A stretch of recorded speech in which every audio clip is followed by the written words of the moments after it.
Our next witness will be Representative Markwayne Mullin, who represents the 2nd District of Oklahoma and is a member of the Cherokee Nation.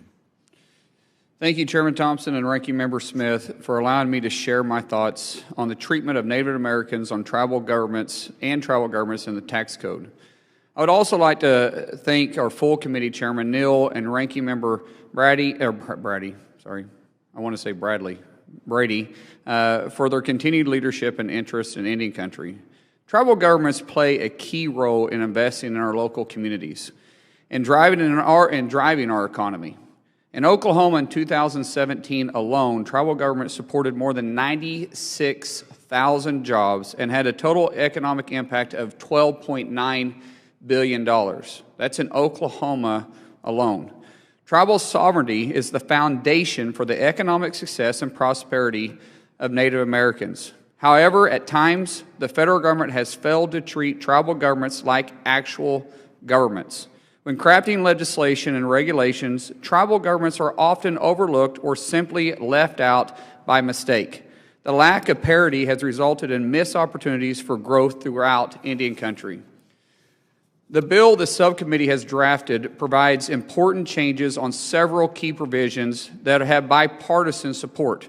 I'd like to highlight 2 of those provisions: the Indian Employment Tax Credit and the Adoption Tax Credit. The Indian Employment Tax Credit provision would permanently extend the credit and modify the formula. This tax credit is designed to encourage employers to hire Native Americans who are members of federally recognized tribes and live in Indian country. In my district, eastern Oklahoma, approximately 18% of the population is Native American. My district also includes Choctaw County, one of the poorest counties in the nation with a poverty rate of 31%. By leveraging the Indian Employment Tax Credit, the Choctaw Nation has been able to bring in hundreds of new jobs, add to the skilled workforce, and revitalize the region. Without the Indian Employment Tax Credit, these opportunities would not be possible. The draft bill also includes the Adoption Tax Credit. Congress created a tax credit to incentivize the adoption of children with special needs. Currently, the IRS does not recognize a determination by a tribal court that a child is considered special needs. This means Native American children and their adopted families are unable to claim the tax credit.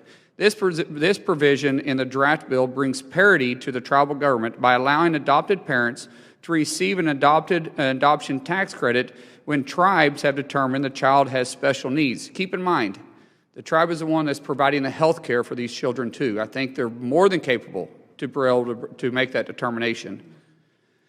We should be doing everything we can to encourage and facilitate adoption by bringing parity to the adoption tax credit. Again, thank you, Mr. Chairman, for allowing me to share my thoughts on the treatment of Indian country and the tax code. As a Native American, I'm excited to see Congress reviewing these issues and offering real bipartisan solution. I yield back.